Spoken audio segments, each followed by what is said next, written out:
Hi, and welcome to this campfire event. My name is Matthew Robinson. I'm a professor at Appalachian State University, and I'm the author of a book on food crime that I hope you read and enjoy. And if you do, I'm really interested in hearing your feedback. A couple of the articles you see there on the left, article about food addiction, and on the right is my article about food itself and what's wrong with the food we eat. And all of this is meant to bring these issues to my disciplines of criminology and criminal justice that so far have largely ignored these issues. I'm really sorry I can't join you all live, but I'm in Florida undergoing some experimental medical treatment for the next 12 weeks. Um, it's tough, it's challenging, but I'm thankful to be down here and hopefully get better after. Couple definitions, I'll run you through a few. Criminal acts involved in the production, advertising, and sale of food. This is the famous article by Crowell. She was the first to define food crime for us in the literature. But it also includes deviant behaviors that are not illegal. And that's really important because much of the stuff that we call food crime is not illegal in the sense of it doesn't violate criminal law, but it is deviant, abnormal, immoral, unethical types of behaviors that are really appalling to a lot of people who study this.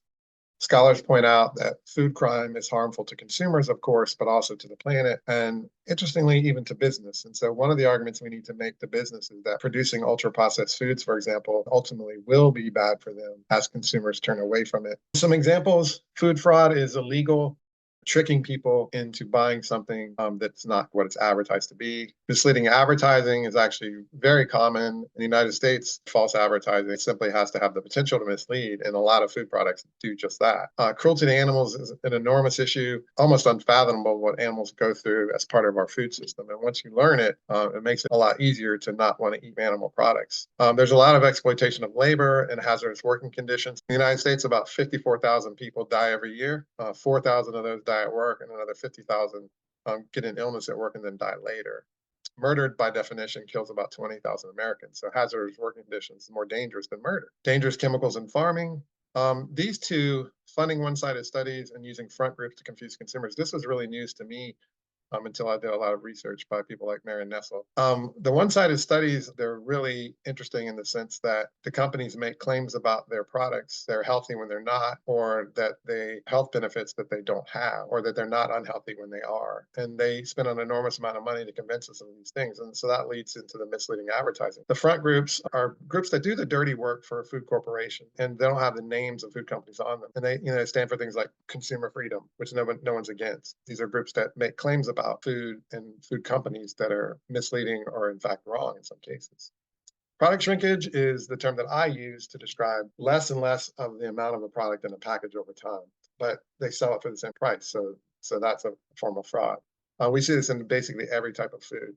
And then the one that really irks me the most is manufacturing, selling, and advertising unhealthy foods. We are constantly bombarded everywhere we go with ads for unhealthy foods and ultra processed foods. That itself, you could argue, should be a crime, or at least there should be some effort to regulate it better, if not passing a law against it. I argue in the book, the whole book is about culpability, and culpability roughly means moral blameworthiness. As criminologists, we deal with legal blameworthiness as well, but it includes acts that are done intentionally, recklessly, negligently, and knowingly. Intentionally is simply doing something on purpose. Recklessly is doing something without regard to human life or property. Negligence is failing to do something expected of you, and knowingly is doing something with the knowledge that the outcome is likely. There is culpable behavior, the ways in which corporations are responsible for different food crimes. Some of it's intentional, some of it's reckless or knowingly. Research shows that global food corporations are morally, if not legally, responsible or culpable for food crimes. And so part of the research here is to call attention to that to try to hold them accountable for the harms they inflict on society. Here's just one example, and I know you're all interested in this particular event. Knowingly producing hazardous ultra-processed foods, and then intentionally and recklessly targeting children and their parents with these food products that have almost no nutritional value, and some of which, by the way, are addictive. So in terms of food addiction, I want to start off by pointing out that food is ingested in the same way as many drugs and take it in our mouths. And it turns out that food use can lead to food abuse as well, much like drug abuse. So there's this overlap. And drug abuse involves compulsive use despite harmful outcomes. Food addiction is measured using the Yale Food Addiction Scale. I'm sure you're aware of what it is, but it was built around the definition of substance use disorder from the DSM. And you can have mild, moderate, or severe substance use disorder depending upon the number of criteria that are met. So, use and misuse of certain foods, particularly hyperpalatable and ultra processed foods, meets the definition of moderate substance abuse, if not severe, based on my own research. Based on eating more than intended, continuing to overeat in spite of efforts to stop, problems caused by use in your lives, interference with life, etc. Um, and then tolerance and withdrawal as well as cravings. So the brain is involved here in the same ways. Research on the brain shows the same pathways are involved in food addiction as and drug addiction. And so this raises a major public health issue that we need to consider as a society and hold food corporations responsible for it to the degree that they're involved in knowingly or intentionally selling these products to us and hiding the truth about their addictive nature. So ultra processed foods, of course, are, as you see this definition, industrial concoctions containing a multitude of additives, salt, sugar, fats, especially in combination because they lead to high cravings and addictive potential. And you see the artificial colors and flavors, et cetera, there as well. They're subjected to multiple processing methods that transform their taste, texture, and appearance into something not found in nature. Isn't that interesting? That's what we're eating. Food, food not found in nature. A recent article in the Washington Post and CNN described ultra processed foods as pre-digested foods. So the important digestive process that breaks food down and gives us nutrients is not present in ultra processed food. So it's the result of the industrialization of food. I have a whole chapter on that in my book as well. Now, the specific number of deaths associated with these foods is really unknown, but it's estimated to be in the tens of thousands. The study that you see cited there was published in the Journal of the American Medical Association, and they posited that food kills about 395,000 Americans a year using 2012 data.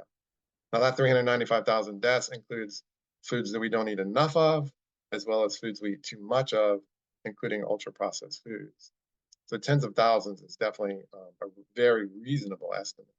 And I leave you with this thought. Sugar sweetened beverages were developed by tobacco companies. They used the research and they used some of the same products, the flavoring products that they developed in tobacco to target children in the same way they targeted them with cigarettes, with sugar sweetened beverages, juice boxes, and that sort of thing. And they're marketed to unsuspecting children and their parents. How is that legal? Why do we tolerate that type of thing?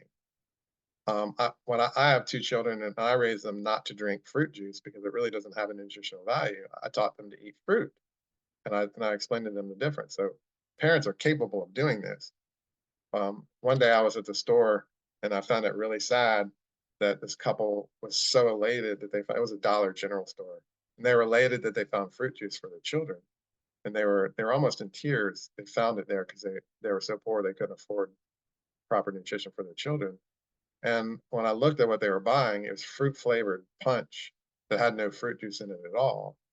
It was just sugar water, and it just made me really sad. But then I realized even if they were buying fruit juice for their children, it's not necessarily a healthy thing. But sugar sweetened beverages is something I would wonder as a criminologist how this even legal.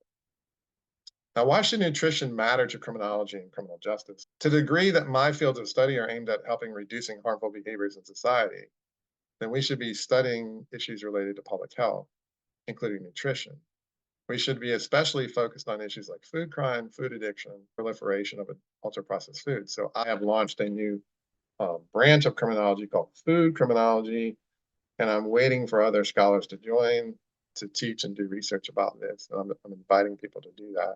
But to achieve what's known as food justice, our work must expand far beyond the traditional street crimes that we study. We study murder, robbery, rape, assault, burglary, theft, motor vehicle theft, arson, terrorism, drugs. That's the bulk of our focus on our work. We need to expand beyond that into food crimes and food deviance in order to achieve justice in society. And again, far more people die from the foods they don't eat and do eat than from crime in any given year. So as criminologists, we should be obliged to do something about it.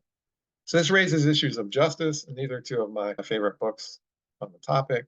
Lots of different definitions of justice: doing the right thing, giving people what they deserve, protecting basic liberties, protecting people's happiness, taking care of the least advantaged. The point is, food crime is a threat to all of these definitions of justice. Some of it is just fundamentally immoral, targeting children with addictive products, for example. The food crimes fall disproportionately on powerless groups, so there's no equality, lost lives and injuries on people of color and the poor. And we're preying on the least advantaged members of society here. So that calls on us to do something in the name of justice. So in terms of potential solutions, I promote public health approaches to solve the problems rather than criminalization. That might be ironic considering I'm a criminologist. I do think some things should be illegal, like food crime, like product shrinkage, misleading advertising. The criminal law should be used to sanction people who do those things. But I also promote public health approach. So one example is making food healthier by reducing the number of processed and ultra-processed food, reducing the amount of salt, sugar, and fat in food. Now, this is really challenging because these are the things that people like. And so we have to change what people like, people come to expect out of food through educational campaigns. I do write about consumer responsibility. I made the decision to eat healthier food and to not purchase as many ultra processed foods, not to use much meat, and my kids are following in my footsteps.